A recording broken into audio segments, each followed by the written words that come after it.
Novel e fanfic narradas. Game of Thrones segundo filho da casa Targaryen. Capítulo 391 Execução em Rubiford. O rio Trident. Seu tronco principal e tributários nutrem toda a região Interriver e a maioria das Westerlandes. As águas correntes tornam a vegetação mais abundante do que em qualquer outro lugar, alinhando as margens com vegetação exuberante. Dezenas de navios de guerra estão atracados ao longo do Green Fork do Trident. Os mineiros trabalham incansavelmente, consolidando as fundações de um local escolhido há muito tempo. Uma estátua imponente de Rhaegar com 4 metros de altura foi trazida aqui por uma frota. Içada na vertical por equipamentos de elevação e equipes de homens, ela agora se ergue orgulhosamente. Com um estrondo surdo, o chão treme sob os pés de todos. A construção da estátua é supervisionada pessoalmente por Connington, que garante que cada detalhe reflita Rhaegar como ele se lembra dele. A estátua retrata Rhaegar, capacete na mão, revelando um rosto bonito. Sua outra mão repousa na cintura sobre sua espada. Seus lábios se curvam em um leve sorriso, como se saboreasse uma vitória recente. Esculpida em mármore puro por mestres artesãos das cidades Livres e Carteret, a qualidade da estátua é incomparável. Um grupo de nobres, reunidos para ver a execução, contempla a imagem de Rhaegar, quase sentindo como se tivessem sido transportados de volta 20 anos. Rhaegar, o príncipe que foi chamado de Príncipe Prometido. Connington observa as reações dos nobres, visivelmente satisfeito. Se não fosse pela firme dissuasão de Viserys, ele poderia até ter moldado uma estátua dourada de Rhaegar. No final, ele se comprometeu colocando 2 pedras de ametista nos olhos de Rhaegar e adornando o baú com 300 rubis. Se o aço valeriano não fosse tão raro, Connington teria ido mais longe, forjando uma estátua de aço valeriano para preservar a semelhança de Rhaegar para sempre. Viserys também concordou em deixar Connington ser enterrado ao lado da estátua de Rhaegar após a morte, um eterno guardião de seu príncipe. Viserys, ciente da devoção de Connington, não diz nada para questionar seus motivos, afinal, ele viu o vínculo compartilhado por Loras e Renly e respeita os sentimentos de Connington. Enquanto isso, Robert, acorrentado dentro de uma gaiola, é transportado para encarar a estátua de Rhaegar. Seu duelo com Viserys, planejado e preparado com antecedência, deve terminar em sua morte diante da imagem de Rhaegar. Eustace arranca a lona preta da gaiola, inundando-a com luz solar ofuscante. Robert aperta os olhos, levantando a mão para proteger os olhos. Lentamente, ele abre um olho e examina os arredores. Ele vê os guardas posicionados ao seu lado, então ouve o fluxo constante do rio. Respirando o ar úmido, ele percebe que está em Rubiford, o mesmo lugar onde ele conheceu Ned do Norte e onde ele matou Rhaegar com suas próprias mãos. Rubiford, o local de sua maior vitória. Do outro lado do rio, ele avista navios de guerra de velas negras e a estátua de Rhaegar, cercada por uma multidão de bandeiras coloridas. Memórias surgem de seu duelo com Rhaegar há mais de uma década. Rhaegar tinha habilidade, mas sua força nunca se igualou à de Robert. A luta terminou com o poderoso golpe de martelo de Robert no peito de Rhaegar, espalhando rubis como chuva. Soldados ao redor deles lutaram pelas joias, arranhando avidamente o cadáver de Rhaegar. Para recuperar o controle, Robert foi forçado a matar 2 de seus próprios homens que sucumbiram ao frenesi. Perdido na memória, Robert volta à realidade ao ver uma figura se aproximando dele, vestida com uma armadura familiar. Seu couro cabeludo se contrai ao reconhecer o cabelo prateado e os penetrantes olhos violeta. Por um instante, ele sente a mesma onda de pavor que sentiu antes de Rhaegar. Mas este não é um fantasma, este é Viserys. Vestido com uma armadura meticulosamente reproduzida sob a orientação de Connington, Viserys avança em direção a Robert. Cada detalhe da armadura, polida à perfeição, espelha a de Rhaegar. Viserys pretende vingar seus parentes caídos, para terminar a história iniciada em Rubiford. Soltem-no. Viserys ordenou, e o soldado ao lado dele destrancou a gaiola de Robert. Robert, vista sua armadura, disse Viserys, apontando para a estátua imponente de Rhaegar atrás dele. Quero que Rhaegar me veja matá-lo. Robert olhou para Viserys com um sorriso zombeteiro. Vamos então. Estou animado com a ideia de matar vocês, seus bastardos. Alguém coloque minha armadura em mim. A mão de Eustace voou para sua espada diante da insolência de Robert, mas Viserys o deteve com um olhar penetrante. Após uma pausa tensa, Robert percebeu que ninguém pretendia ajudá-lo. Ele era um prisioneiro, afinal, e este era simplesmente um tipo diferente de execução. Resignado, Robert começou a vestir sua armadura. Enquanto fazia, um rosto familiar chamou sua atenção. Ned. Ele parou, pensando que era um truque de luz. Mas depois de esfregar os olhos, viu seu velho amigo, parado perto de Viserys com um olhar relutante.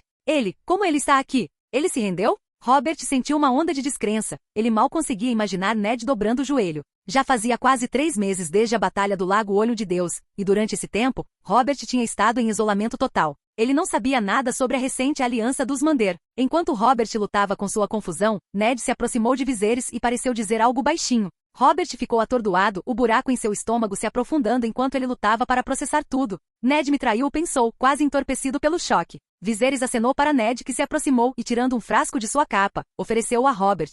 Beba, Robert.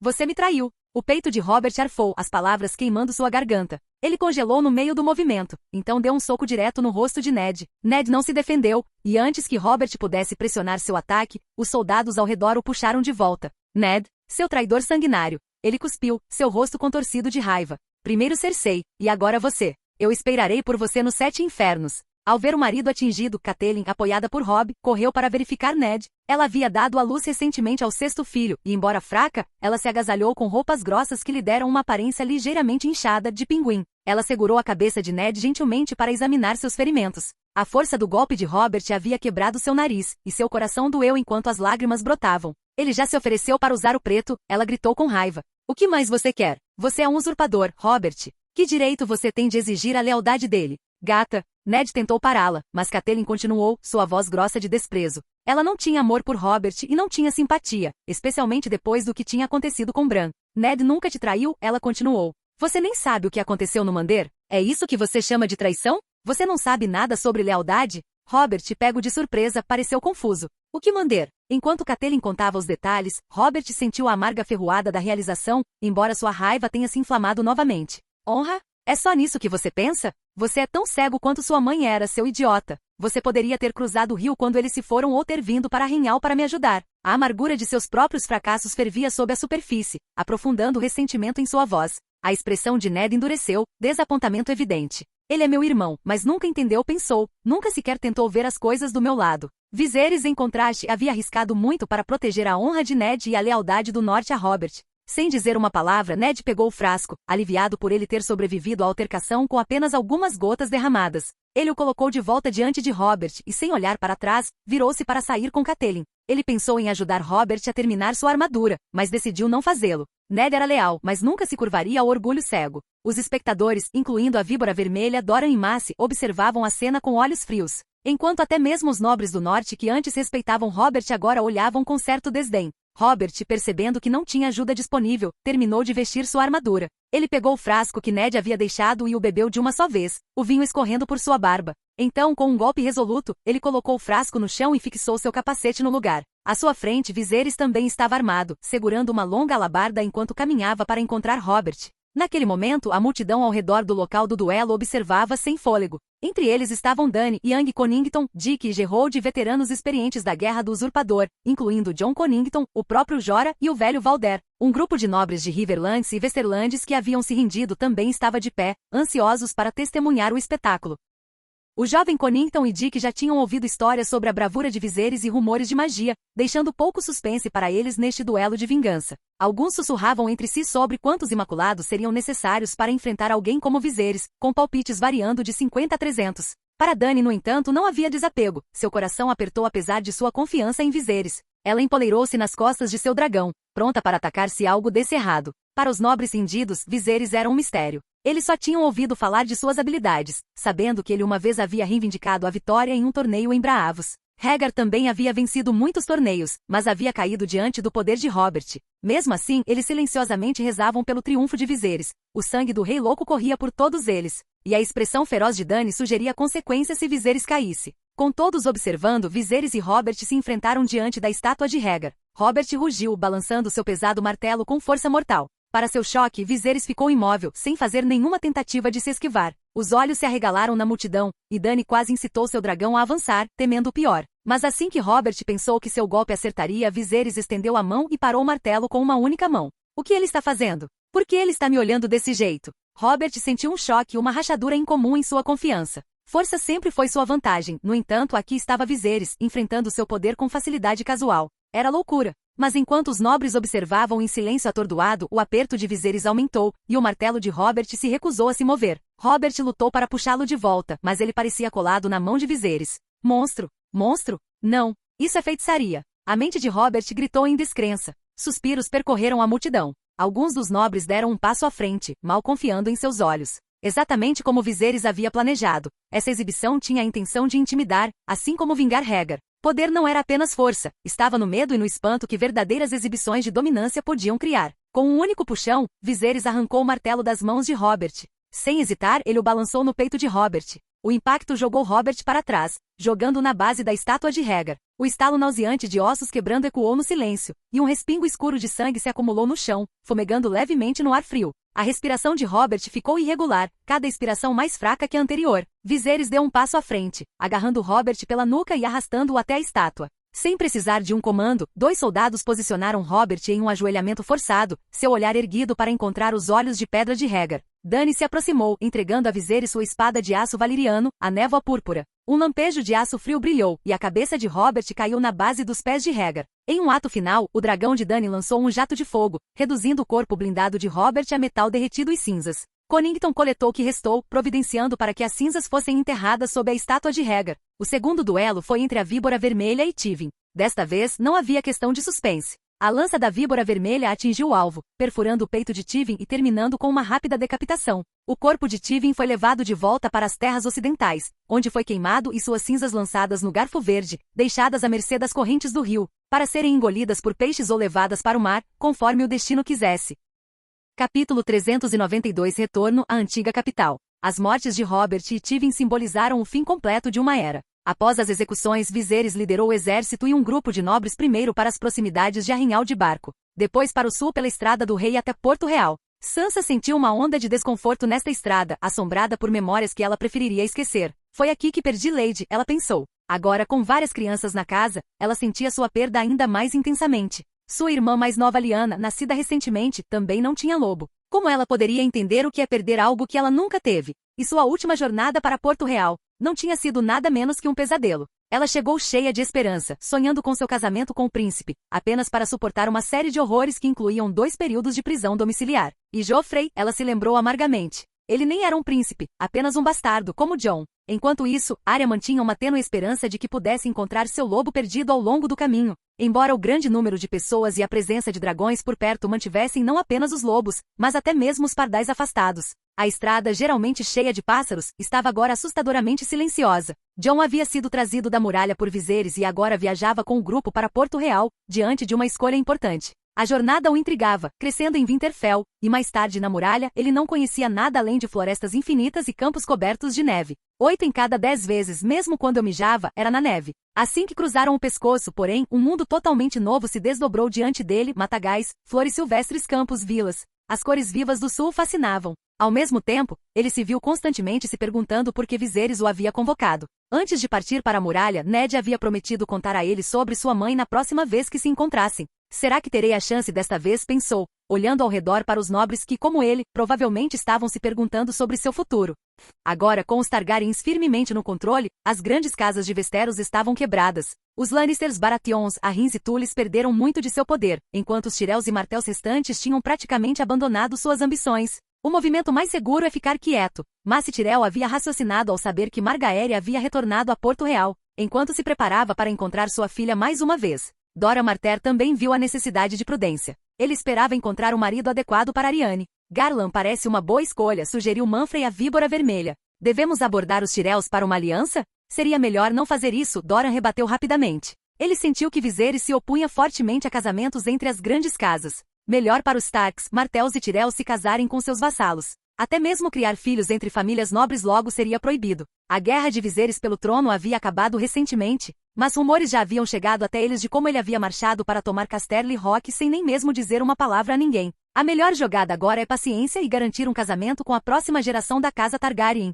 Ao longo da jornada, Viserys teve pouca interação com os nobres. Ele e Daenerys passaram a maior parte do tempo inspecionando vilas e cidades ao longo do caminho nas costas do dragão, avaliando os danos que a guerra havia deixado para trás. Muitas fazendas foram abandonadas cobertas de ervas daninhas. Agora que as temperaturas estão caindo, aqueles dias de colher 3 ou até 4 safras por ano acabaram, observou Viserys, examinando os campos áridos. E não há muitas plantações que possam suportar esse frio, Dany respondeu com uma pitada de preocupação. Batatas parecem ser a única opção em muitos lugares agora. Batatas são de alto rendimento, então batatas serão, Viserys respondeu, já imaginando os dias que viriam. Quando a longa noite chegar, até mesmo uma única batata pode ser uma iguaria. Ele não tinha certeza do que poderia ter causado a longa noite. O eixo de rotação do planeta poderia ter mudado, expandindo o dia e a noite polares? Se esse fosse o caso, então talvez a esperança da humanidade estivesse no continente sul de Sotorius. Mas se for outra coisa, então o quê? Ele não conseguia pensar em como eles sobreviveriam. Afinal, para provocar uma verdadeira noite longa, eles teriam que suportar longos períodos sem luz solar. E sem luz solar, não haveria calor nem vida.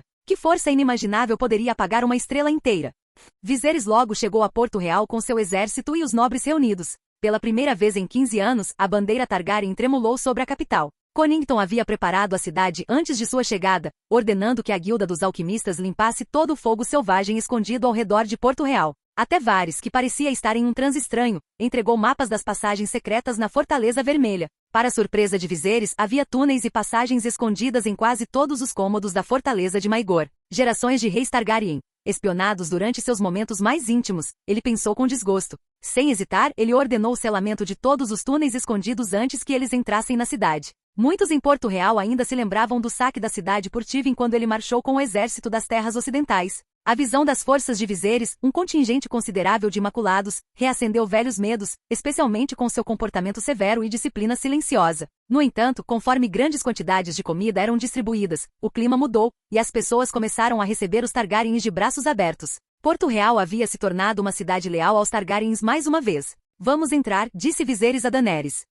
Dany assentiu, alisando suas roupas enquanto olhava nervosamente para frente. Esta era a cidade da qual ela ouvirá falar apenas em contos, a cidade com a qual sonhara a vida toda. No entanto, ela sentiu uma tensão inabalável conforme se aproximavam de seus portões. Ela e Viserys passaram por tanta coisa juntos de Braavos, onde viveram com Sor Willem, as suas campanhas em Tyrosh e ao saque de Carteret. Ainda assim, esta cidade, Porto Real, despertou algo em seu coração. Parece diferente. Dany montou um cavalo branco, Viserys um preto, enquanto se aproximavam do portão do dragão com os senhores de Westeros e mais de 10.000 soldados escolhidos a dedo. Porto Real tinha 7 portões, mas eles escolheram o portão do dragão, com seu imponente relevo de Balerion, o terror negro. Suas asas abertas se estendiam mais do que o próprio portão, e ao lado dele havia esculturas de Vhagar e Meraxes. Através do portão, eles podiam ver multidões reunidas para recebê-los. A notícia se espalhou de que com a chegada do novo rei e da princesa, cada família receberia 20 catis de grãos. Entre a multidão, alguns realmente acolheram os Targaryens. Muitos moradores mais velhos se lembravam de que a vida tinha sido mais gentil sob Aerys, mesmo com suas excentricidades.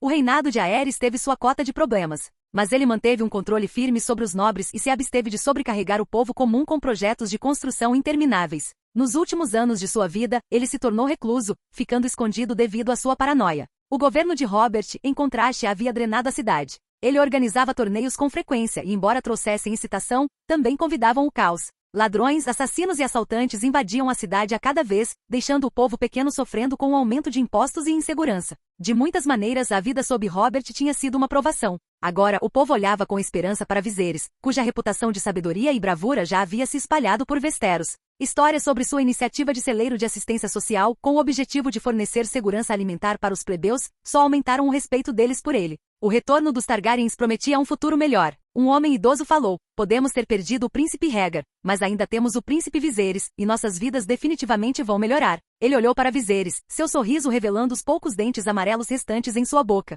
Velho Daq, é hora de chamá-lo de Imperador Viserys. Alguém acrescentou. Sim, Viserys, o terceiro. Não, Imperador Viserys, o primeiro. Outro corrigiu. As pessoas comuns observavam enquanto Viserys e Dany se aproximavam, seus cabelos prateados brilhando à luz do sol. Os mantos negros de dragão que eles usavam foram redesenhados por Viserys, e quando o vento soprava, o tecido externo os fazia parecer elegantes e imponentes. Embora as ruas não tivessem as decorações luxuosas das antigas procissões Targaryen, elas foram reparadas e limpas. Pessoas de ambos os lados da estrada aguardavam ansiosamente o retorno dos Targaryen, recebendo-os com rostos esperançosos. Bem acima, dragões pairavam sobre Porto Real, instilando uma sensação de admiração e um certo medo entre aqueles que tinham ambições. Viserys e Dany acenaram para a multidão, seus sorrisos radiantes. Após quase 1 hora de cavalgada, eles chegaram à Praça Central. De lá, eles olharam para o leste, para a Fortaleza Vermelha, gravada para sempre em suas memórias. O povo comum de Porto Real, junto com a classe média atrás deles, manteve distância, observando com expectativa enquanto Viserys e Dany caminhavam em direção ao grande septo de Baelor. 7 novas estátuas dos 7 deuses estavam ali, um tributo que não passou despercebido. 7 deuses, protejam nosso imperador. Um grito surgiu de alguns dos crentes sinceros, corações inchados com um renovado senso de esperança. Os 7 eram reverenciados e temidos há muito tempo, e agora sua bênção parecia se estender aos Targaryens. A multidão murmurava sobre os presentes recentes concedidos a Viserys e Dany, sussurros de vida longa à luz dos 7, e vida longa às bênçãos dos 7.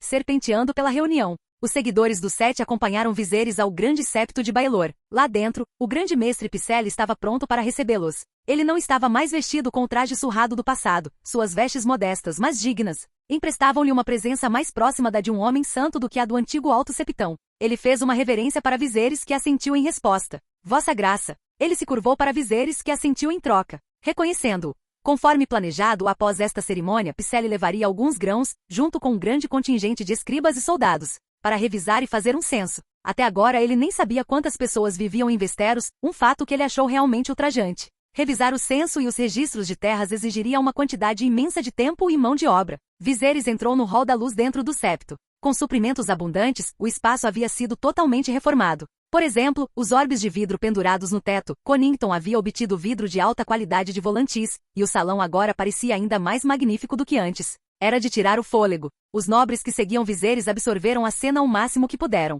Crentes devotos como Catelyn entoavam os nomes dos Sete enquanto caminhavam, sua reverência é inconfundível. Enquanto isso, outros como Regis, indiferentes aos Sete deuses, começaram a considerar obter decorações semelhantes para suas próprias casas. Mais para dentro ficava o corpo principal do santuário. As novas estátuas dos Sete tinham sido restauradas. Cada figura, o severo Smith, o bravo guerreiro, a misericordiosa mãe, o majestoso pai, estava com uma cúpula feita de materiais preciosos coroando sua cabeça. Ouro, cristal e vidro brilhavam sobre as estátuas. Originalmente, Robert havia saqueado não apenas as estátuas, mas também outros objetos valiosos do templo para financiar seu exército. Viserys teve que preencher a lacuna com seus próprios cofres, mas, felizmente, os despojos de Casterly Rock mais do que compensaram. Viserys e Dany estavam ombro a ombro em frente às estátuas quando, de repente, os sinos no alto começaram a tocar. Dindom, dindom, dindom. Os sinos ecoaram, enchendo o ar com seu pedágio sombrio e rítmico, reverberando por todo o salão. Centenas de pessoas de todos os Sete reinos, aqueles que estavam no topo da estrutura de poder de Westeros, estavam reunidas aqui.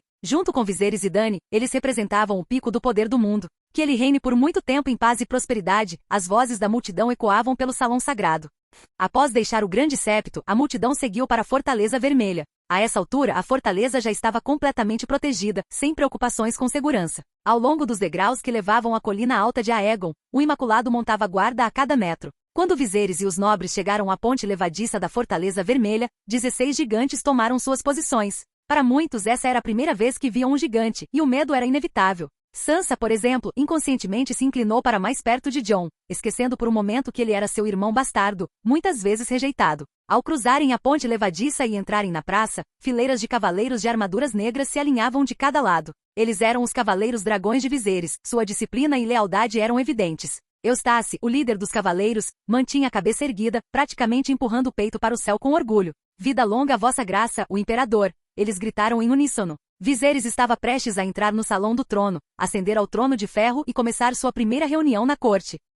Capítulo 393 Retorno como um raio. Na entrada do salão do trono estavam 6 gigantes, cada um com mais de 3,5 metros de altura. Eles estavam vestidos de preto, segurando bandeiras enormes. O mais notável entre eles era um velho de túnica branca e barba branca, Barristan Selmy. Depois de presidir esta reunião da corte para Viserys, ele retornaria para sua cidade natal. O interior do salão havia sido restaurado meticulosamente com base nas memórias de Connington. 2 tapetes se estendiam das portas de bronze oak até a base do Iron Throne. Esses tapetes haviam sido especialmente feitos por artesãos de MYR, cada um bordado com padrões intrincados. O tapete à esquerda ilustrava os grandes eventos da história Targaryen: o exílio, Aenar, a Guerra da Conquista, a Dança dos Dragões, a Rebelião Blackfyre e, finalmente, a Rebelião de Robert. O tapete à direita contava a história de Viserys e Dany, começando com seu exílio em Braavos, continuando por sua jornada como mercenários. As conquistas de Tirosh e dos Martells, a reeclosão de dragões, a campanha na Baía dos Escravos e culminando na fatídica execução em Rubiford. Viserys e Dany pisaram nos tapetes, seus olhos varrendo as grandes decorações do salão.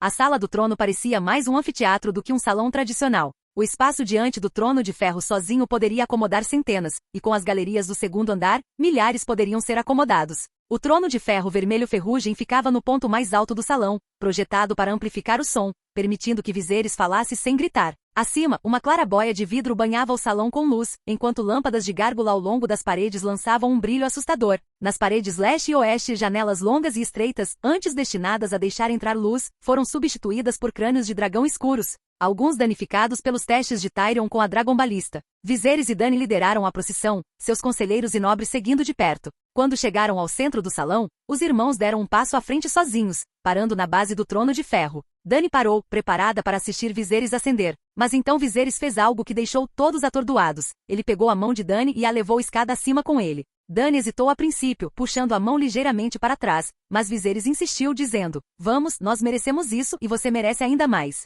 Dany cedeu, e juntos eles se aproximaram do trono. O rei e a rainha ascendendo para tomar seus assentos lado a lado. Tal visão nunca tinha sido vista antes. Alguns espectadores sussurraram, imaginando se isso era apropriado. Mas eles lutaram a guerra juntos, chocaram os dragões juntos. Os nobres sabiam sobre qual poder era construído. Sansa assistiu à cena, sentindo uma onda de emoção no peito, um sentimento inexplicável que surgiu enquanto ela observava o espetáculo. A pequena Rose só conseguia assistir com inveja, embora soubesse seu lugar. A Aemon sentou-se calmamente, sorrindo enquanto observava, sua mente vagando décadas atrás para a ascensão de Aegon V ao trono. Mas Viserys não era um Aegon que havia meramente herdado a coroa. Ele e Dany lutaram para chegar ao topo. Clop, clop, clop. As solas duras de suas botas ecoaram fortemente contra os degraus de ferro enquanto Viserys e Dany subiam no trono de ferro, o som como o choque de espadas. Por fim, eles alcançaram o trono, apoiando um ao outro. Viserys notou uma ponta ligeiramente dobrada para dentro e estendeu a mão para baixo, curvando-a de volta ao lugar. Juntos, eles se sentaram no trono de ferro, olhando para o salão.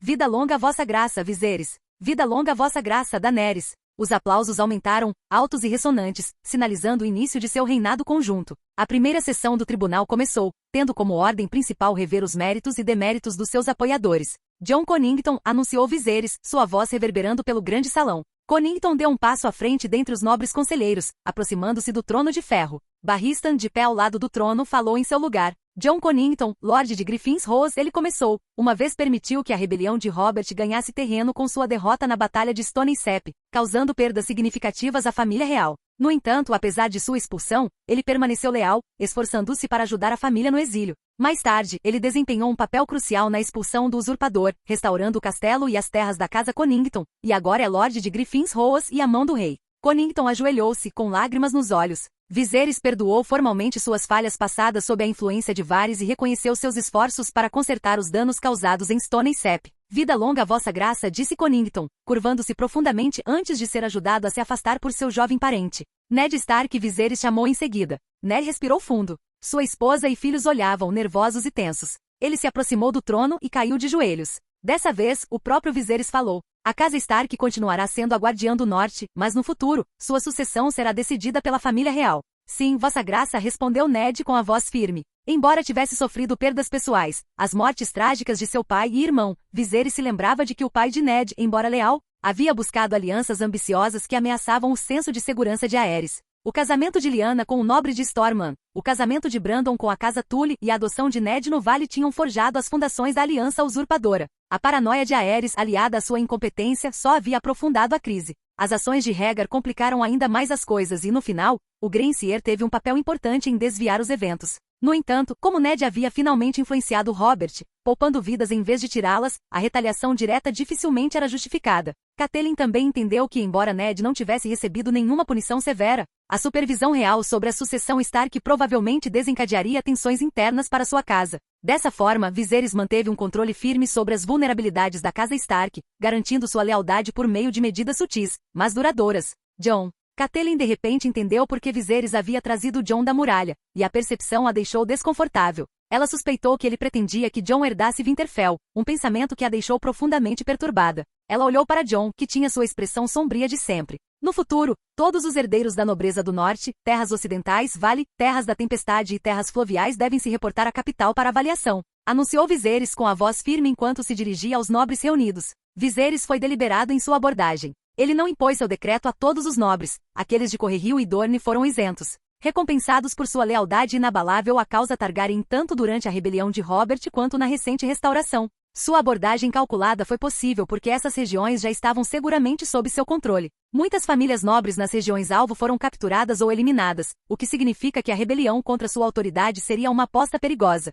Com cada decreto, Viserys reforçava seu domínio sobre o reino, centralizando o poder em Porto Real. A abolição de costumes tradicionais, como a troca de filhos adotivos entre famílias nobres, seguiu rapidamente. No futuro, todos os herdeiros nobres seriam educados na capital, garantindo ainda mais a influência de Viserys. Conforme novas leis eram introduzidas em rápida sucessão, muitos nobres sentiam o peso da ambição de Viserys pesando sobre eles. Qualquer um que discordasse sabia que era melhor não expressar isso abertamente aqui. Os Targaryens não eram mais apenas uma dinastia restaurada por dragões, eles agora exerciam um poder sem precedentes sobre Westeros. E Viserys estava determinado a consolidá-lo. Ele tinha o apoio dos mestres, que estavam solenemente em vestes pretas ao redor do salão, sinalizando a lealdade da classe acadêmica. Embora alguns nobres ainda estivessem incertos sobre a extensão do alcance de Viserys, eles não podiam ignorar a realidade de que sua influência estava diminuindo. Viserys, no entanto, sabia que poder sozinho não era o suficiente. Para cada nova restrição, ele oferecia recompensas. Ele tinha terras de sobra, e ele colocou uma onda de subornos em movimento, oferecendo tramas e dinheiro para nobres dispostos a cooperar.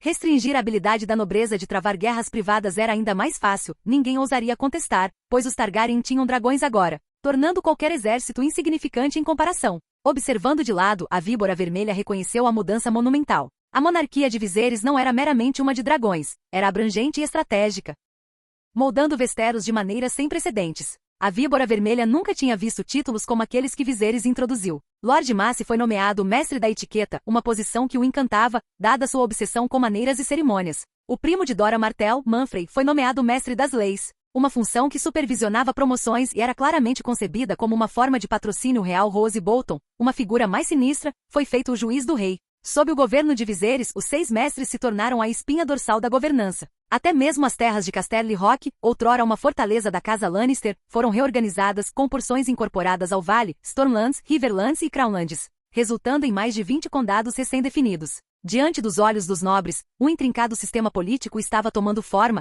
transformando Westeros de maneiras que ninguém havia pensado serem possíveis.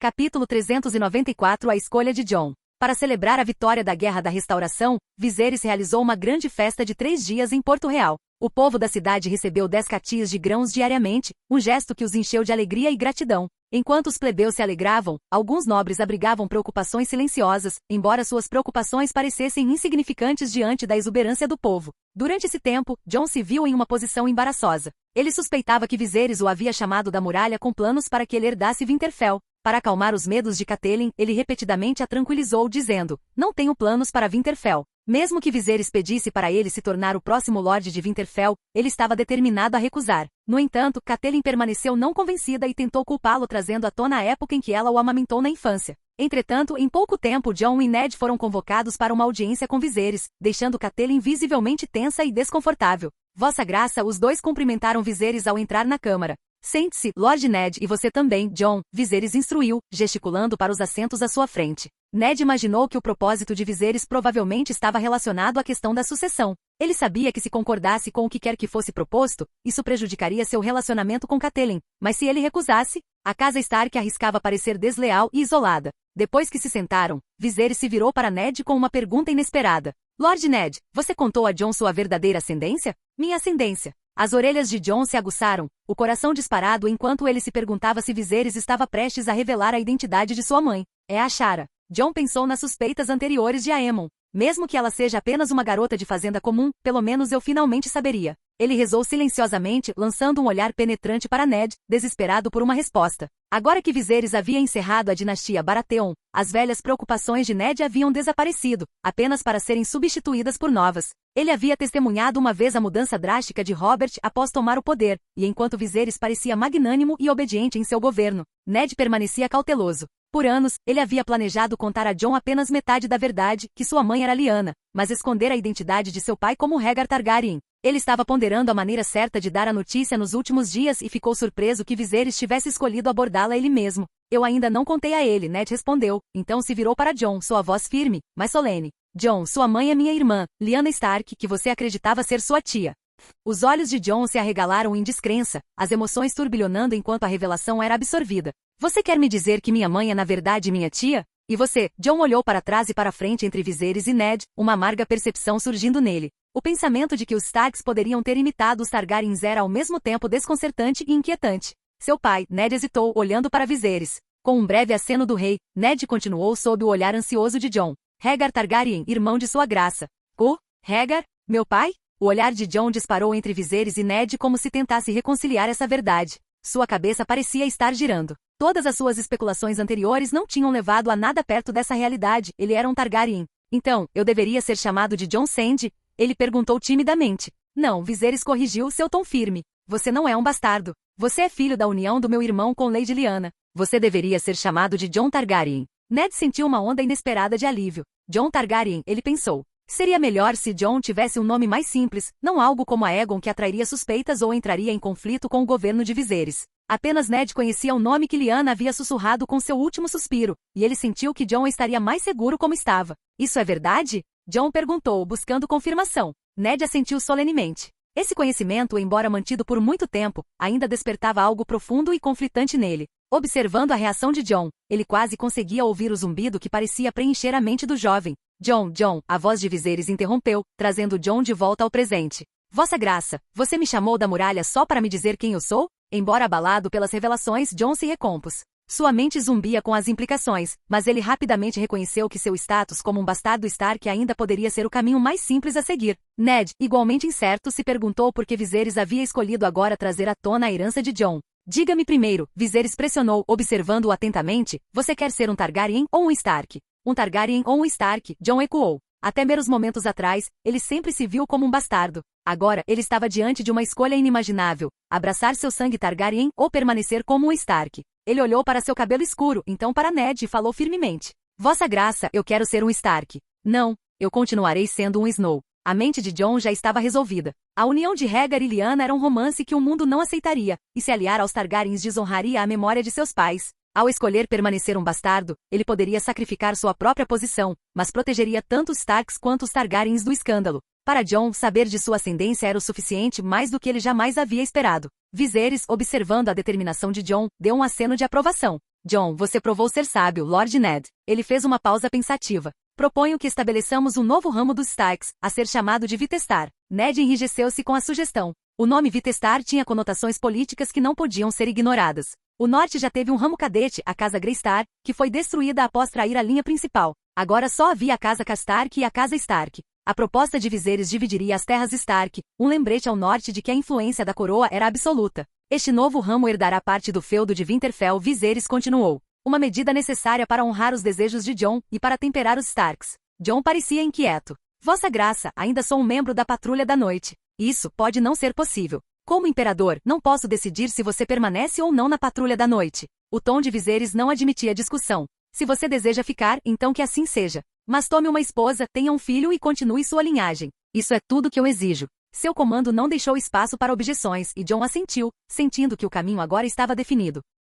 Capítulo 395. Não coloque o dragão em suas calças. A neve pesada parou de cair apenas na noite passada, cobrindo Porto Real e a Fortaleza Vermelha com uma camada brilhante de prata. Os Imaculados, vestidos com suas armaduras escuras, tornaram Porto Real muito mais seguro. Embora ainda esteja longe de uma era em que as pessoas pudessem deixar suas portas destrancadas à noite. Os dias de assassinatos brutais nas ruas e cabeças decepadas jogadas na fonte do arco-íris, como eram durante o reinado de Robert, acabaram. SLYNT, demitido por corrupção, foi substituído por Connington como comandante da guarnição de Porto Real. A bandeira negra do dragão de 3 cabeças voa acima da Fortaleza Vermelha, cercada agora por fileiras ordenadas de casas novas. Muitos dos moradores aqui são famílias imaculadas, guerreiros imaculados e as crianças que eles adotaram. Cerca de 50.000 fortes, eles formam uma linha de defesa leal e preparada caso outra queda de Porto Real ameace a família real. Viserys chama essa área de cidade interna, com suas ruas limpas, ambiente estável e lei e ordem aprimoradas. A população de King's Landing em si gira em torno de 300.000.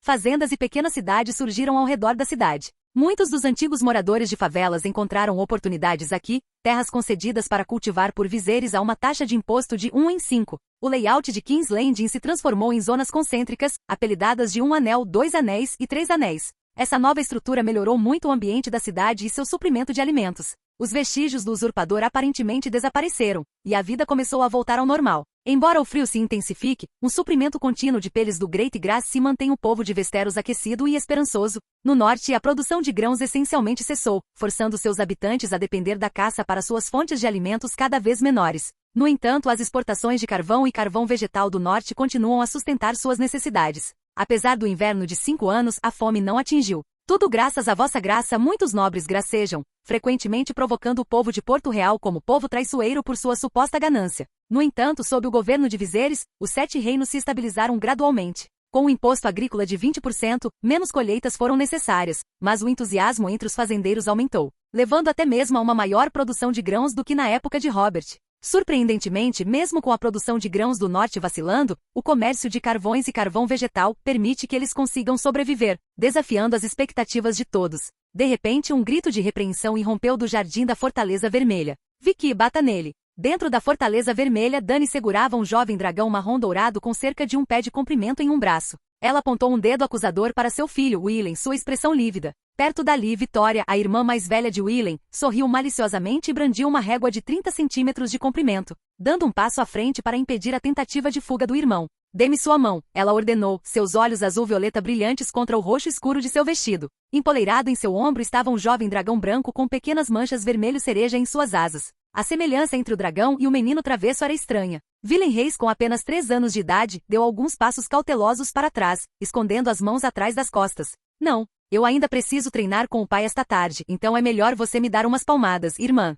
Vitória olhou para Dani, que observava com uma expressão meio triste e meio divertida. Com um suave bang-bang, Vitória deu um tapa gentil nas costas de Willen, repreendendo. Da próxima vez, não enfie um dragão dentro das suas calças, entendeu? Você vai sufocar Brigtrion. Brigtrion era o nome do jovem dragão companheiro de Willen. O dragão branco no ombro de Vitória era chamado de Soldancer. Os 2 dragões vieram de ovos que Viserys e Dany apreenderam das mãos de Renly durante um ataque noturno em Summeral 5 anos antes. Entre os 7 dragões mais velhos da família, apenas 3, preto, prata e verde, eram fêmeas e capazes de botar ovos. De acordo com a tradição Targaryen, um dragão leva pelo menos 15 anos para amadurecer e botar ovos, com um tamanho adulto de pelo menos 12 metros. Embora seus dragões estivessem crescendo, eles ainda tinham menos de 8 anos. Outros 7 anos seriam necessários antes que qualquer um dos dragões Targaryen pudesse botar ovos. Foi por isso que a raiva de Dany explodiu. Embora a família agora tivesse 9 dragões, os 7 maduros ainda não estavam totalmente crescidos, e os 2 filhotes eram frágeis, ambos pequenos o suficiente para serem esmagados sob os pés.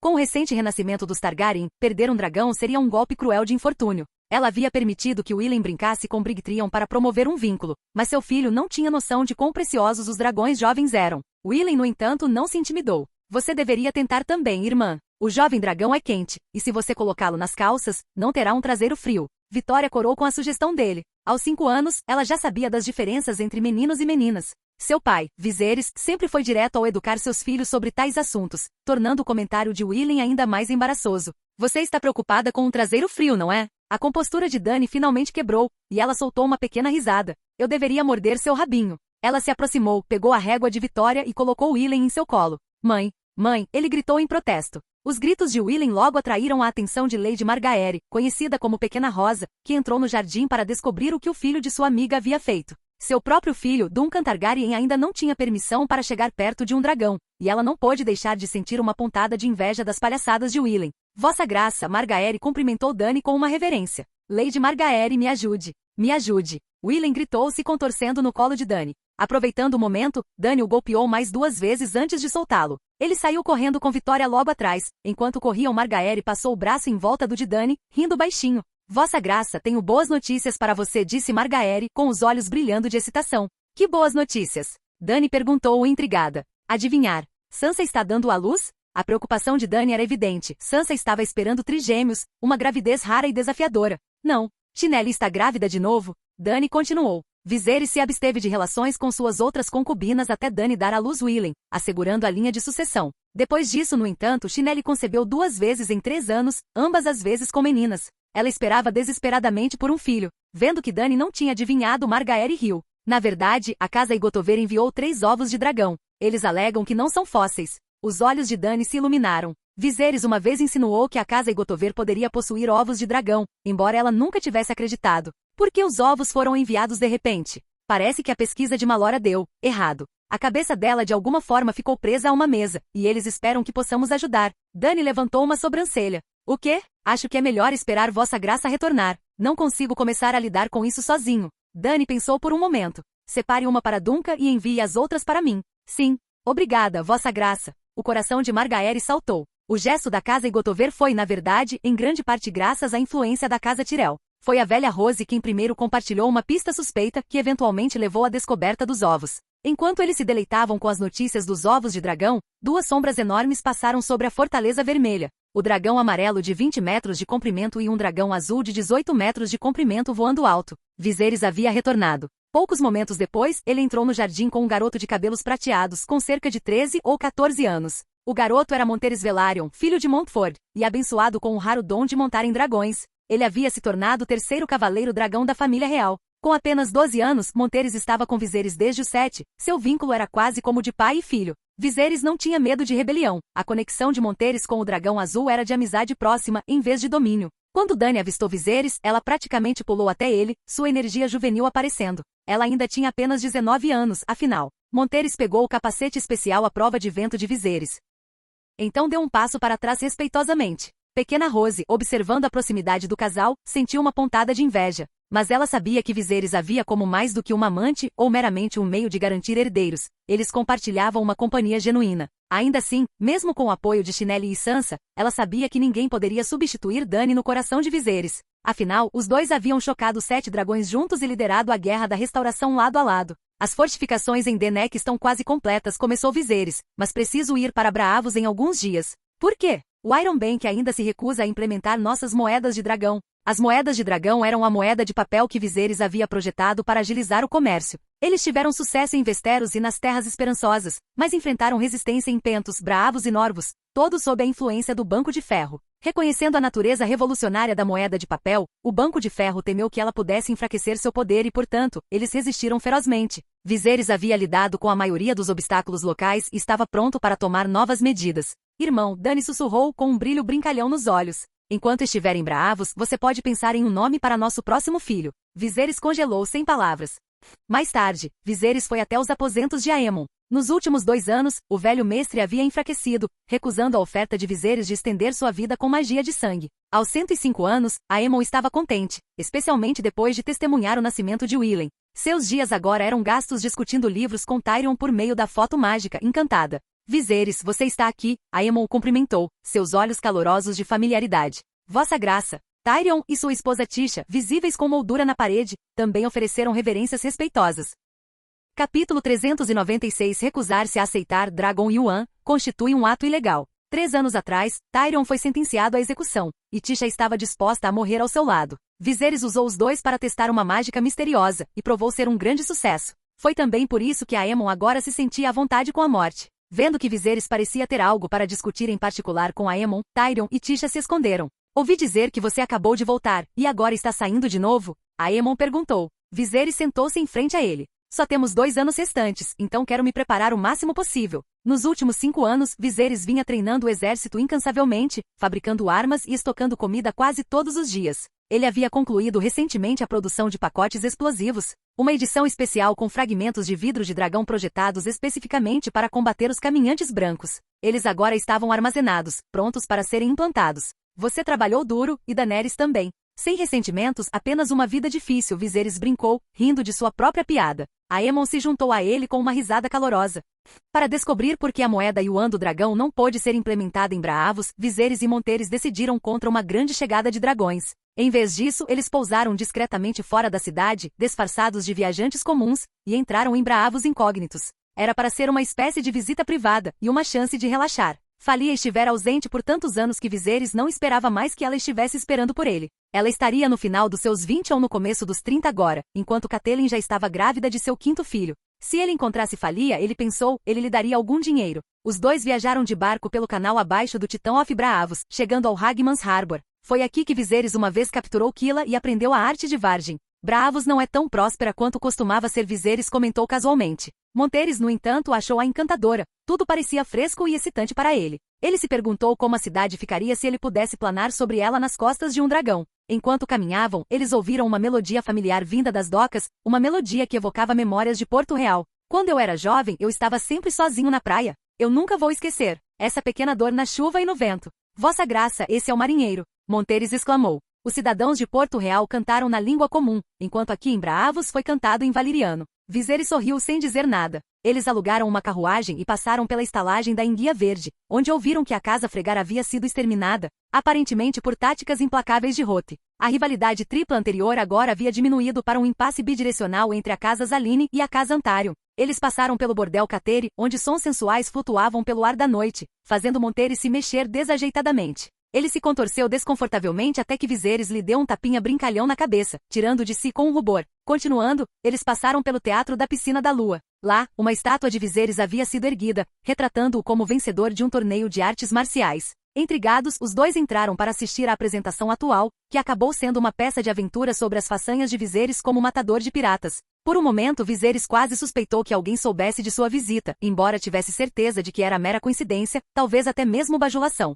Vamos para White Sails Town, Viserys anunciou. Era ali que a casa com a porta vermelha estava localizada. Enquanto falava, ele entregou ao cocheiro uma nota de papel de moeda de 10 dragões. Meu senhor, não aceitamos dinheiro em papel aqui, respondeu o motorista hesitante. Por quê? Monteris interrompeu. Vossa Graça Viserys declarou claramente que é ilegal recusar Dragon Yuan. Por favor, meus senhores, não dificultem as coisas para mim. É só a nossa regra aqui, o motorista explicou se desculpando. Regra. Viserys pensou, reconhecendo a influência do Banco de Ferro por trás dessa resistência. Roth não o desafiaria em tais questões. Ele lucrara imensamente supervisionando o projeto das armas de vidro de dragão. Mas o Banco de Ferro, e talvez até o próprio Sea Lord, tinham o poder de rivalizar ou até mesmo superar Roth. Viserys resolveu investigar mais profundamente esse obstáculo, mascarando sua frustração enquanto entregava um veado prateado. O aborrecimento do motorista desapareceu, substituído por um sorriso de alegria. Um veado prateado era quase um mês de ganhos para ele. Logo eles chegaram a White Sails Town, que Viserys notou que estava ainda mais movimentada do que antes, agitada como um distrito de nova riqueza. Esse influxo de comerciantes e moradores modestamente ricos, no entanto, sinalizava declínio em vez de crescimento. As famílias mais ricas haviam se mudado, deixando a camada intermediária para se estabelecer aqui. Enquanto explorava, Viserys jogou outra moeda de prata para o motorista do rickshaw. Usaremos esta carroça o dia todo, então espere por nós aqui. Sem problemas, meu senhor. É só ligar se precisar de alguma coisa, disse o motorista claramente emocionado com sua inesperada dádiva. Viserys e Monteris vagaram pela cidade, observando que muito poucas pessoas usavam papel moeda aqui, a maioria das transações eram feitas em moedas de prata e bronze. Nos últimos 2 anos, Viserys insistiu em manter um equilíbrio de poder. Embora os dragões fossem inestimáveis, ele resistiu a confiar apenas neles, esforçando-se para administrar Westeros e as cidades livres por vários meios.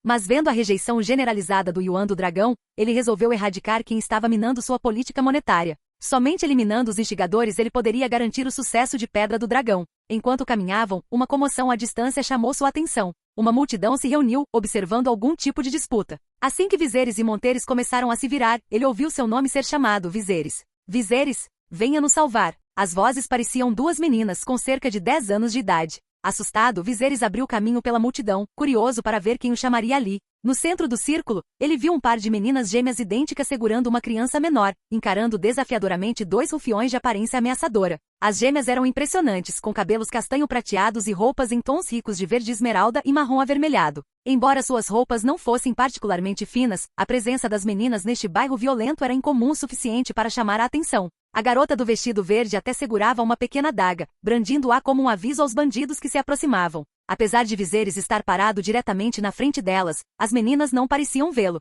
Ele percebeu com sobressalto que, de alguma forma, ele era invisível para elas. Tem mais alguém aqui chamado Viserys? Viserys murmurou meio divertido. Antes que ele pudesse pensar mais, um dos bandidos, um homem de aparência rude sem uma mão, zombou das garotas. Parem de gritar, suas putinhas. Se não pagarem hoje, eu as vendo para o gatil. O jeito como ele olhava para as garotas era cheio de malícia crua. A garota de camisa verde agarrou sua adaga e a balançou defensivamente, mas o tamanho e a experiência do bandido facilmente a dominaram. Com um movimento rápido, ele arrancou a arma de suas mãos e se moveu para agarrá-las. De repente, uma força poderosa atingiu sua cintura. Ele sentiu como se tivesse sido atingido por uma carruagem desgovernada, e seus arredores ficaram borrados antes de ele bater contra a parede. Ele engasgou, sua garganta encheu-se com um gosto enjoativo, e a escuridão o tomou enquanto ele caía mole. Viserys o havia golpeado. Os aliados do bandido finalmente reagiram, sacando facas curtas de seus casacos e investindo contra ele. Assustados pelo choque repentino, os espectadores se espalharam, alguns até rolando no chão para escapar da briga. Mas esses bandidos estavam severamente superados, e Viserys os despachou com uma graça sem esforço,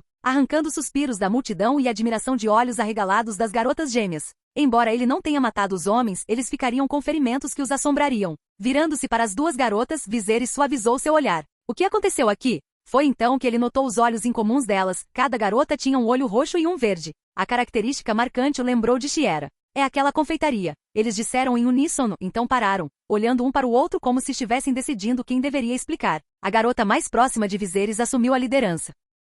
Era aquela confeitaria, ela disse, apontando para trás. Eles tentaram nos cobrar 7 moedas de dragão por um doce do tamanho da minha mão, e ele mal tinha gergelim. Nós teríamos pago, mas eles nem aceitaram notas. Bando de trapaceiros gananciosos. Enquanto ela vociferava, ela olhou teatralmente para a loja. Enquanto isso, sua irmã mais quieta, vestida de damasco, estudou Viserys timidamente e desviou o olhar quando ele encontrou seu olhar. Olhos roxos e um espírito tão feroz. Elas poderiam ter sangue valeriano? Viserys refletiu, maravilhado com a rapidez com que as garotas se recuperaram daquela terrível provação. Quais são seus nomes?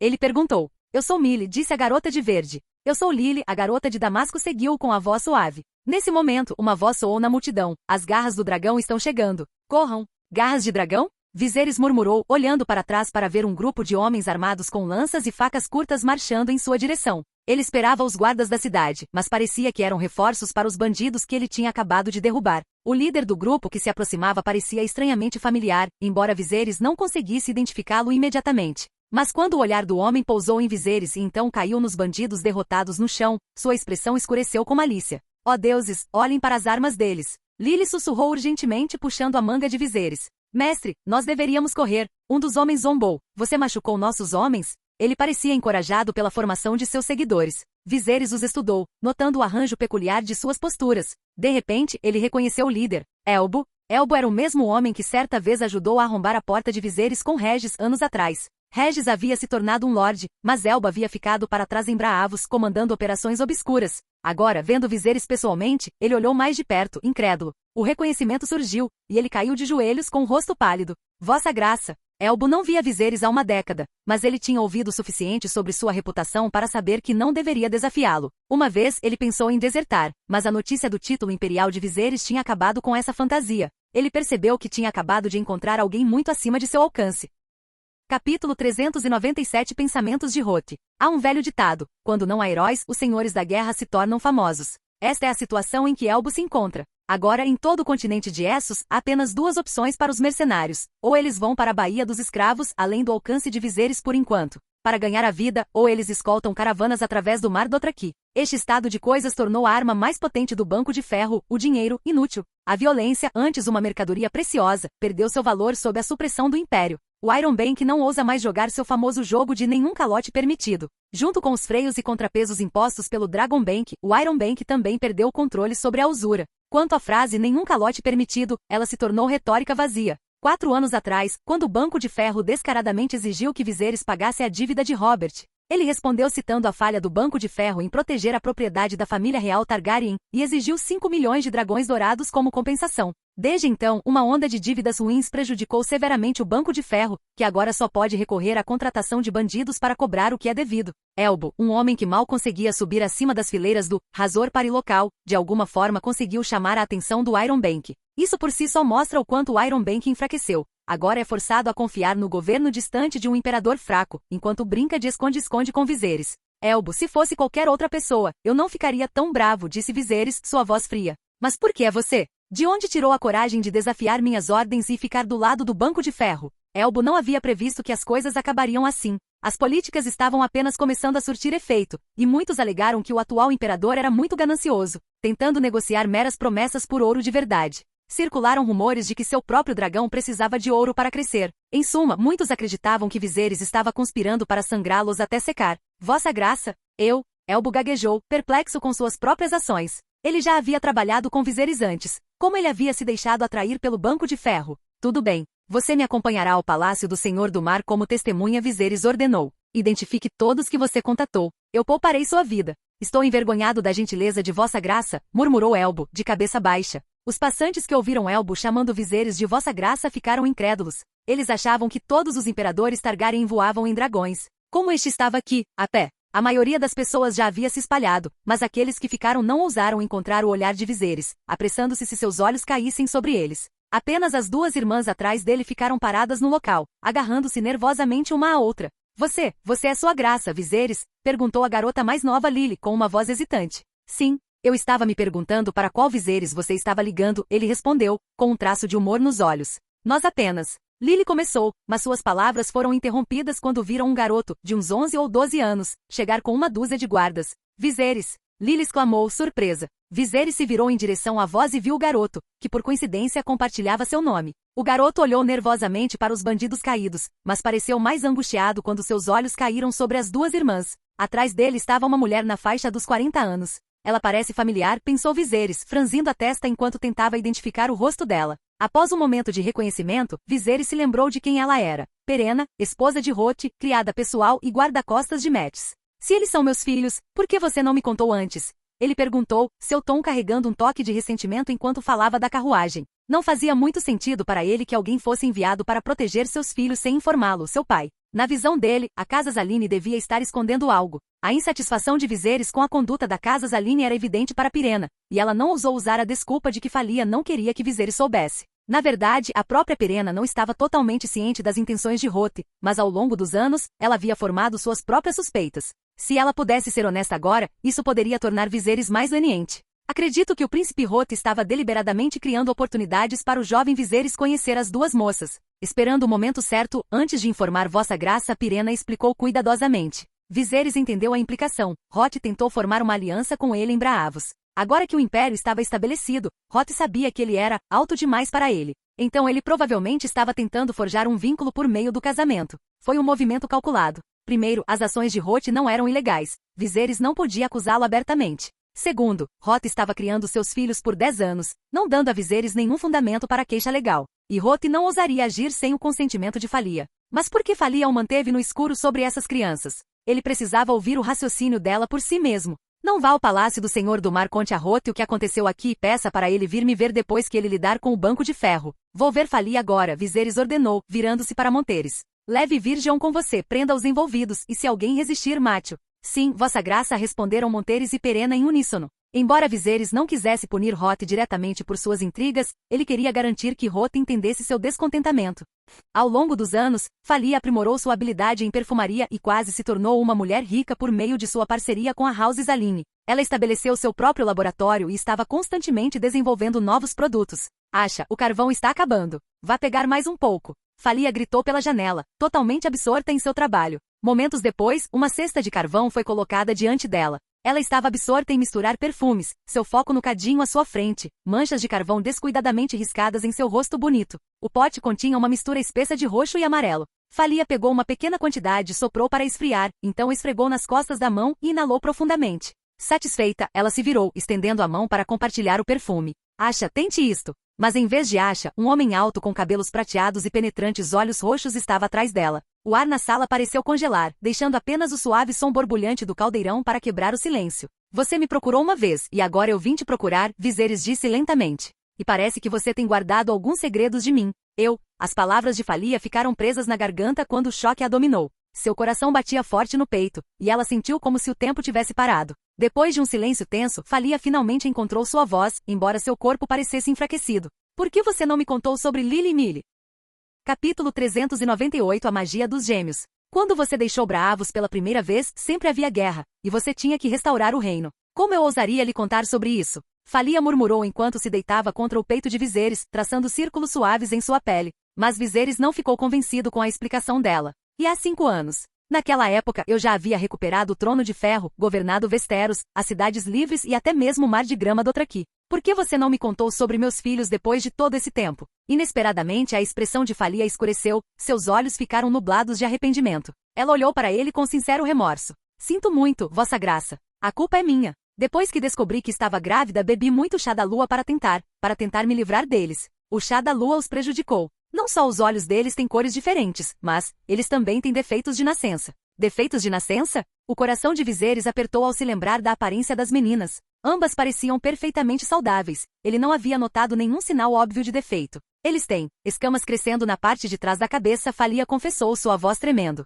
Eu dei à luz 2 monstros. Escamas? Viserys perguntou, atordoado. Tem certeza? Sem dizer uma palavra, Falia se levantou, vestiu-se rapidamente e voltou com uma pequena caixa vermelha de madeira. Ela abriu para revelar 2 pequenas bolsas de pano dentro. Tentei arrancá-los algumas vezes, mas eles sempre voltavam a crescer, cada vez mais duros. Eventualmente, eles disseram que doía, então parei. Viserys abriu uma das bolsas e encontrou cerca de 30 pequenas escamas verdes, variando em tamanho. Elas pareciam muito com escamas de dragão. Então, eles ainda têm essas escamas na parte de trás da cabeça? Ele perguntou. Falia assentiu solenemente. Falia, meus filhos não são aberrações. Eles são diferentes. Diferente? Falia ecoou com um brilho de esperança em seus olhos. Viserys se lembrou dos insights peculiares que Shiera havia compartilhado com ele. Havia rumores de que crianças com características semelhantes às de dragões possuíam poderosas habilidades mágicas. O rosto de Falia se suavizou de alívio quando ela assimilou as palavras de Viserys. Havia alguma outra coisa em comum sobre eles? Ele perguntou. Sim. Falia hesitou, então continuou. Eu me lembro de 2 ocasiões em que eles desapareceram de repente, bem na minha frente, quando eram bebês. Eu fiquei apavorada, pensei que estava perdendo a cabeça, mas então eles reapareceram num piscar de olhos. Lady Mattis disse que pode ter sido um problema com a minha mente. Desaparecendo? Viserys repetiu, atônito. Enquanto processava isso, ele de repente sentiu alguém, ou algo, se aproximando por trás. Ele se virou, mas não havia ninguém ali. Por um momento ele pensou que poderia estar imaginando, até que 2 pequenas vozes quebraram o silêncio. Você é nosso pai? Perguntou Lily. O olhar de Viserys se voltou bruscamente e ali, como se tivessem surgido do nada, estavam as 2 garotas. Você? Quando você apareceu? Ele gaguejou. Este é o nosso poder secreto, disse Lily com um sorriso. Nem nossa mãe sabe, Milly acrescentou sua voz um sussurro suave. Enquanto falavam, as 2 garotas começaram a desaparecer, seus corpos ficando borrados e translúcidos, como se um véu de vidro tivesse sido puxado sobre elas. Sob o olhar atônito de Viserys, elas ficaram cada vez mais fracas até desaparecerem completamente. Puta merda, eles podem ficar invisíveis. Viserys se maravilhou. Ele podia sentir a presença deles por perto, tênue mas inconfundível, e imaginou que eles estavam se movendo em direção a Falia. Ele estendeu a mão, tentando localizá-los, sentindo suas respirações fracas no ar. Falia também estava de olhos arregalados, como se só agora tivesse se dado conta das habilidades de suas filhas. Por anos ela havia descartado essas estranhas ocorrências como frutos de sua imaginação, mas agora ela via suas crianças como elas realmente eram, 2 bruxinhas. Ela olhou para Viserys, vendo sua alegria em vez de desgosto, ela deu um suspiro de alívio. Então, tão repentinamente quanto desapareceram, as 2 garotas reapareceram diante deles. Você pode nos ver? Milly perguntou, com os olhos arregalados de admiração. Não consigo te ver, Viserys respondeu com um sorriso, mas consigo te sentir. Milly sorriu. Fomos ao templo dos cantores da lua e perguntamos a um padre de lá. Ele disse que a pessoa que pode descobrir nosso segredo é nosso pai. Então, você é realmente nosso pai? Claro que sim. Viserys disse, com um traço de excitação na voz. Ele não conseguiu evitar sentir uma onda de orgulho. De repente, descobrir-se com mais 2 filhas, especialmente aquelas com talentos tão notáveis, o encheu de alegria. Ajoelhando-se, ele pegou Lily e Milly em seus braços, e elas se aninharam em seus ombros. Logo, ele sentiu o calor úmido de suas lágrimas silenciosas contra sua túnica. Depois de um momento, ele gentilmente se afastou e perguntou, vocês podem me mostrar novamente como vocês se fizeram desaparecer? Ambas as garotas assentiram ansiosamente. Com um pequeno encorajamento, elas desapareceram mais uma vez bem diante de seus olhos. Viserys estendeu a mão, seus dedos roçando 2 pequenas mãos que seguravam a sua com confiança. Então, movendo sua mão para cima, ele sentiu as coroas suaves de suas cabeças, cabelos puxados cuidadosamente para trás. Eles ainda estão aqui fisicamente, pensou ele, observando onde suas formas estariam. É como se estivessem dobrando a luz ao redor de si mesmos. Deve ser assim que conseguiram escapar sem serem notados antes. Tudo bem, meninas, vocês podem parar agora, ele disse gentilmente. Embora não tenham entendido completamente suas instruções, Lily e Milly fizeram o que lhes foi dito, lentamente se tornando visíveis novamente. Suas figuras ficaram mais nítidas até que ficaram totalmente diante dele, sorrindo. Mas quase assim que reapareceram, ambas tropeçaram ligeiramente. Estamos com um pouco de sono, Lily murmurou soltando um grande bocejo. Milly seguiu o exemplo, bocejando enquanto se apoiava no ombro do pai. Viserys envolveu os braços ao redor delas, percebendo que usar magia as havia drenado. Em pouco tempo, a respiração das meninas ficou lenta e constante enquanto elas caíam no sono, suas cabeças aninhadas em ambos os lados dele. Observando suas 2 filhas cochilando, Viserys sentiu um calor que derreteu os últimos traços de raiva ou ressentimento que ele poderia ter abrigado. Ele a segurou perto, embalando cuidadosamente cada menina enquanto ouvia seus roncos suaves. Falia estava por perto, observando a cena com uma sensação de profunda satisfação. Ela sabia que Viserys tinha filhos Willem e Vitória, seu filho e filha reconhecidos, cujos nascimentos foram celebrados nas cidades livres. Mas agora ela via que ele amava essas 2 garotas tanto quanto, tratando-as com ternura enquanto as acomodava gentilmente em seus braços. Enquanto ela aproveitava o momento, Viserys olhou para ela e perguntou baixinho, os nomes delas são mesmo Lily e Milly? Eles são mais como apelidos. Capítulo 399 Magia do Rei da Noite. De acordo com os costumes da minha cidade natal, somente o pai pode dar nome à criança, disse Falia, aconchegando-se no ombro de Viserys. Se seguissem as regras que estabeleceram para si mesmos com Dani, então os nomes dessas duas crianças deveriam ser dela. Mas como eram meninas, isso não deveria ser um problema. Lily e Millie, Viserys olhou para as gêmeas adormecidas e pensou, então Lily será chamada de Ali Targaryen, e Millie será Hermine Targaryen. Ele se inclinou até o ouvido de Falia e sussurrou, e o próximo se chamará Ron ou Rony. Eles podem ser Targaryens também? Falia perguntou, um pouco surpresa. É claro que minhas filhas serão princesas. O que há de tão estranho nisso? Eles não são os bastardos? Eles não estarão mais lá quando voltarmos para Westeros e você se tornar oficialmente minha concubina.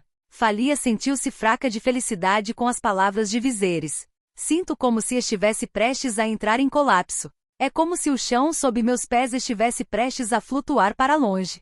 Não. Na verdade, estava flutuando para longe. Era um terremoto. Viserys foi o primeiro a reagir. Ele colocou um braço em volta de Falia, enquanto com o outro ele pegou Hermine e Ali e correu para fora. Quando chegaram ao pátio, eles puderam ouvir as árvores farfalhando ao redor deles. Falia e as duas crianças ainda pareciam estar em choque. Viserys os tranquilizou, e diante de seus olhos atônitos, uma escada em espiral de chamas laranja apareceu do nada. Ele subiu a escadaria de fogo, e a área ao redor gradualmente apareceu. As casas ao redor deles ainda estavam de pé, sem danos visíveis, até mesmo os aposentos dos empregados estavam intactos.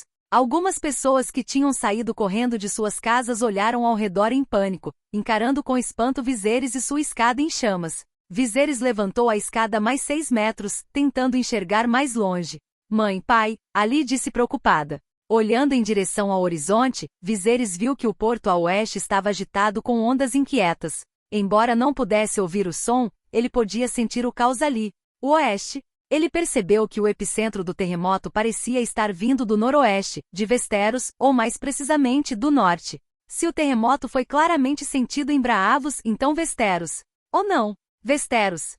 Em Porto Real, na Fortaleza Vermelha, Dany estava revisando documentos oficiais quando notou ondulações no copo de água ao lado dela. Ela percebeu que isso devia ser um terremoto. As criadas ao redor dela ainda estavam calmas, mas quando notaram o tremor, correram e se jogaram nela. Dany acenou para eles irem embora e disse, vão juntos. Ela se levantou para correr para fora, mas assim que se levantou, viu uma pequena figura com pernas curtas correndo em sua direção. Mãe, corra, o chão está se movendo. O chão está se movendo. William gritou, instintivamente sentindo o perigo e querendo proteger sua mãe. Pio rapidamente o levantou pela nuca e correu para fora. Quando o grupo chegou ao pátio do lado de fora do forte de Maegor, o terremoto diminuiu lentamente. Naquele momento, a pequena Rosa também surgiu, segurando seu filho com força. Seus acessórios de cabelo estavam ligeiramente tortos de tanto correr. Felizmente, o incentivo de Viserys e os exercícios que ela manteve com Chineli e Sansa a mantiveram em forma, e sua pele logo voltou ao normal. Você e a criança estão bem? Dany perguntou. Estamos bem, exceto que Duncan está um pouco assustado, respondeu a pequena Rosa, acalmando seu bebê chorão em seus braços. Dany foi até Duncan, passando a mão pelos cabelos castanhos claros dele, o que ajudou a aliviar suas próprias preocupações. Ela olhou ao redor e viu que a Fortaleza Vermelha não havia sido danificada. Maegor havia sido muito cuidadoso quando a construiu. Acima deles, os 5 dragões ainda em Porto Real sentiram o desconforto e voaram para o céu, pairando protetoramente sobre a multidão. Vossa Graça! Vossa Graça! Senhora, você está bem? Connington e Sam correram, preocupação estampada em seus rostos. Estamos todos bem, respondeu Pio. O terremoto parecia vir do norte, Sam começou, mas foi interrompido quando uma criada veio correndo. Vossa Graça, Lady Sansa está prestes a dar à luz, ela anunciou sem fôlego. Sansa estava perto da data prevista para o parto, e o terremoto parecia ter desencadeado o trabalho de parto. Mas Dany não podia se dar ao luxo de demorar, então ela rapidamente ordenou, Sr. Connington, Sr. Sam, vou verificar os danos ao redor de Porto Real. Organizem seus homens. Sim, minha rainha, responderam em uníssono. Naquele momento, o dragão prateado no céu pousou ao lado dela. Dany subiu em suas costas e, com os olhos de todos no pátio seguindo-a, deixou a Fortaleza Vermelha. Enquanto ela circulava sobre Porto Real, ela pôde ver que menos de 1/5 dos edifícios haviam desabado, com apenas pequenos danos à maioria. Isso significava que as baixas e perdas deveriam ser administráveis. A resiliência da cidade era resultado das políticas de anti-urbanização que ela e Viserys haviam imposto anteriormente. Ela decidiu fazer outra ronda pela cidade. Depois de um desastre, o mais importante era tranquilizar as pessoas. No norte e em Winterfell, a neve era muito mais espessa do que em Porto Real, cobrindo a terra ao norte do pescoço em um vasto campo de neve. Winterfell, a fortaleza de pedra escura, ficava nitidamente no meio dela. Neste terremoto, o norte foi atingido muito mais duramente que o sul. A parede norte de Winterfell agora tinha várias rachaduras profundas. Mestre Luwin, isso foi um terremoto? Robb Stark perguntou, correndo para fora de seus aposentos. Com 20 e poucos anos, Robb nunca tinha experimentado um terremoto antes e só tinha lido sobre eles. Sim, foi um terremoto, Mestre Luwin confirmou, olhando para a paisagem com Robb da Torre Topless. Os muros de Winterfell sofreram danos pesados, e as vilas e cidades próximas provavelmente se saíram ainda pior. Eles precisariam começar os esforços de resgate imediatamente. Então Robb pensou em algo preocupante. Poderia haver problemas do outro lado do muro? Ele e Luwin trocaram um olhar sério, nenhum dos dois querendo expressar o medo que compartilhavam. No muro, o terremoto já havia cessado há muito tempo, mas uma rachadura havia aparecido na própria muralha. Uma fissura escura que serpenteava pela enorme estrutura de gelo atrás do Castelo Negro, como um relâmpago negro e irregular atravessando a maravilha antiga. Ned Stark, Lorde Comandante da Patrulha da Noite, estava com seus homens, contemplando a visão aterrorizante diante dele. A muralha era uma defesa vital em sua linha de 300 milhas contra os horrores além. Se perdessem a muralha, não ousavam pensar no que poderiam enfrentar. Nesse momento, um recruta da Patrulha da Noite correu sem fôlego. Meu senhor, há muitas torres aparecendo no norte, torres cinzentas. Torres? As sobrancelhas de Ned franziram enquanto ele gesticulava para que seus homens o seguissem. Uma vez no topo da muralha, ele espiou através de seus binóculos. À distância, ele viu uma linha de torres, uniformemente espaçadas e se erguendo do chão congelado como presas. Branco-acinzentadas, elas se projetavam para o céu em uma linha ameaçadora. Ele tomou uma decisão rápida. Reúna um grupo. Nós investigaremos. Com sua abundância de mão de obra e suprimentos, a Patrulha da Noite havia estabelecido vários postos de observação além da muralha. Agora eles estacionariam batedores perto dessas sinistras torres de presas, preparando-se para o que quer que estivesse por vir. Capítulo 400, Magia do Rei da Noite Parte 2. Após a Guerra da Restauração, a Patrulha da Noite nunca foi tão forte. Acabaram-se os dias de soldados escassos e escassez desesperada de suprimentos. A grande muralha agora estava cheia de homens habilidosos, bem armados e equipados para qualquer desafio além da muralha. Viserys havia investido imensos recursos para reforçar a Patrulha da Noite, e cada patrulheiro agora carregava um par de binóculos, uma raridade em dias passados. Ned Stark e Brynden Blackfish, Tully lideraram uma dúzia de Rangers a cavalo através do deserto gelado. Conforme se moviam mais profundamente no norte congelado, eles ocasionalmente levantavam seus binóculos, observando as estranhas torres que tinham aparecido durante a noite. Essas torres cinzentas estavam espaçadas cerca de 10 li, aproximadamente 3 milhas de distância, pairando anormalmente altas e rígidas contra a paisagem desolada. O grupo seguiu em frente, mas a temperatura parecia cair de forma enervante. Não era um frio comum, ele penetrava em suas camadas mais grossas de pele e mantos de couro zengue gelando-os até os ossos. Mesmo as camadas acolchoadas mais internas, cuidadosamente criadas sob as ordens de Viserys, não conseguiam manter esse frio anormal do lado de fora. Pareciam pingentes de gelo perfurando diretamente sua carne. Rei espreita. Um por um, os cavalos de guerra começaram a empacar, recusando-se a avançar. Não apenas os Rangers estavam congelados, mas os animais também, relutantes em dar outro passo em direção às torres assustadoras à frente. 7 infernos, o que é isso? Brynden exclamou, levantando seu binóculo para examinar a torre que se erguia diante deles. O resto dos Rangers seguiu o exemplo, e um suspiro coletivo escapou deles. A estrutura não era feita de pedra ou madeira, era uma torre de 40 pés de altura composta de partes de corpos humanos e animais em decomposição, braços, pernas e cabeças empilhadas em camadas grotescas. Alguns membros se contraíam com vida sobrenatural, enquanto outros, enegrecidos e enrugados, permaneciam assustadoramente imóveis. Um osso de perna podre se projetava aqui, um pé descalço ali, meio coberto por um sapato antigo e esfarrapado. Entre as feições medonhas, eles podiam ver os restos de criaturas de olhos azuis e meio mortas, os Vits. Alguns tinham sido cortados ao meio, mas seus torsos tinham sido recolocados de forma grosseira, agitando-se como se estivessem agarrando os vivos. Contorcendo-se pela superfície decadente da torre estava uma raça repugnante de larva conhecida como braços sem membros, contorcendo-se e escorrendo decomposição sobre os ossos de gigantes, homens e feras. O estômago de Ned se revirou enquanto ele observava a visão macabra. Ele se lembrava de estar no topo da muralha e ver mais de 1000 torres semelhantes se estendendo em direção ao horizonte. Quantas mais dessas abominações estariam esperando além da muralha, na terra do inverno eterno? Enquanto isso, Viserys havia retornado a Westeros, cavalgando seu dragão com Falia e suas filhas gêmeas seguramente agarradas a ele. Ele estava preocupado. Blood-Raven, o antigo vidente, havia prometido a ele 7 anos de paz antes de qualquer grande ameaça do norte, mas agora, apenas 2 anos depois, os sinais de perigo eram inconfundíveis. Ao pousar, ele instruiu Monteres a levar Falia e as crianças de volta para Porto Real para tranquilizar a corte sobre sua segurança. Viserys, no entanto, mudou curso em direção à Ilha das Faces. Se Blood-Raven ainda estivesse lá, Viserys pretendia confrontá-lo e descobrir a verdade sobre a ameaça de além da muralha. Ao se aproximar da Ilha das Faces, ele notou que, apesar da neve cobrir a maior parte de Westeros, a floresta de Veyrewood na ilha permanecia intocada. As folhas vermelhas nas árvores antigas estavam vivas e cheias, como se protegidas do frio sobrenatural que se espalhava pelo reino. As árvores pairavam como sentinelas de coroa vermelha sobre o lago congelado do Olho de Deus, inalteradas e ainda vibrantes em meio ao inverno ao redor. Viserys desmontou de seu dragão, deixando seu calor permanecer por mais um momento antes de avançar para a floresta.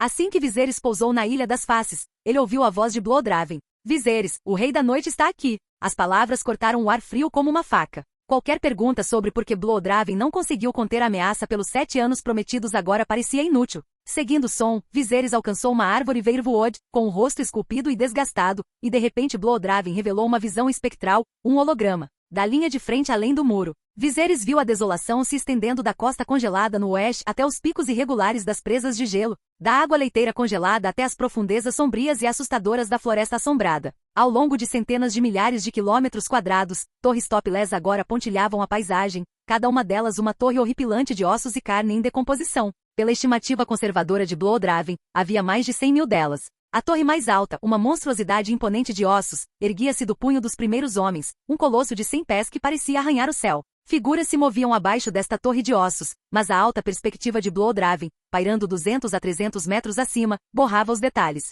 Mesmo dessa distância, porém, Viserys podia sentir o frio intenso e uma aura assassina emanando das figuras de branco abaixo, enquanto elas se viravam para olhar diretamente para ele. O Rei da Noite está lá, entoou a voz de Blood-Raven, mas não posso dar zoom para você. Viserys se esforçou para discernir os rostos das figuras, mas suas feições permaneceram obscuras. Ele sentiu apenas uma malevolência avassaladora em suas formas brancas brilhantes. Naquele momento a visão tremulou, distorcendo-se como um sinal defeituoso e a imagem se rasgou. Blood-Raven mudou a visão, revelando Ned Stark e seus homens recuando da cena. Meu senhor, Benjen ainda está lá dentro. Temos que salvá-los, um dos Rangers de Ned implorou desespero em sua voz. O maxilar de Ned se apertou, seu rosto uma máscara de resolução duramente conquistada. Não, temos que voltar correndo e informar o Trono de Ferro do que está acontecendo aqui. O grupo de Ned ainda estava a mais de 10 milhas da Torre dos Ossos, mas o frio era insuportável mesmo a essa distância. Estava claro para todos que o frio de gelar os ossos emanava da própria torre. Se eles não conseguiam resistir a essa distância, não havia como Benjen e seus homens sobreviverem dentro do raio mortal da torre.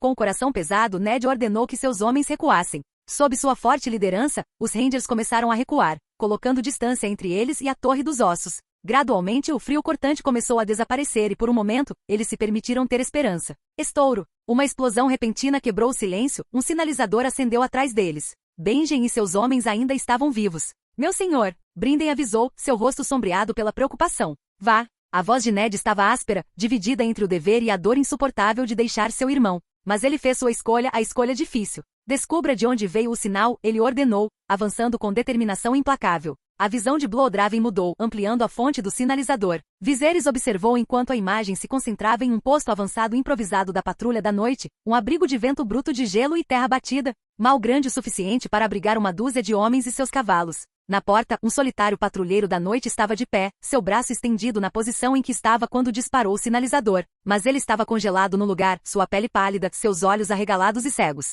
E então, um andarilho branco apareceu, encapuzado e encapuzado com um ar de autoridade arrepiante. Parecia o padre andarilho branco que Viserys havia encontrado uma vez em Craster's Keep. A criatura se aproximou do Ranger morto, estendendo uma mão esquelética e colocando um único dedo gelado na testa do soldado. Os olhos congelados do Ranger se moveram, uma luz azul fria os inundando. Ele havia se tornado um Vigte. O padre White Walker virou-se acenando, e mais White Walkers entraram no posto avançado, o vento uivando ao redor deles. Sons de uma luta breve e desesperada irromperam de dentro, apenas para serem abafados pelo silêncio, depois pelo uivo implacável do vento. Quando os White Walkers finalmente emergiram, eles estavam acompanhados por Vigtes recém-ressuscitados, seus olhos claros brilhando em azul. Os mortos se juntaram às fileiras do exército do Rei da Noite.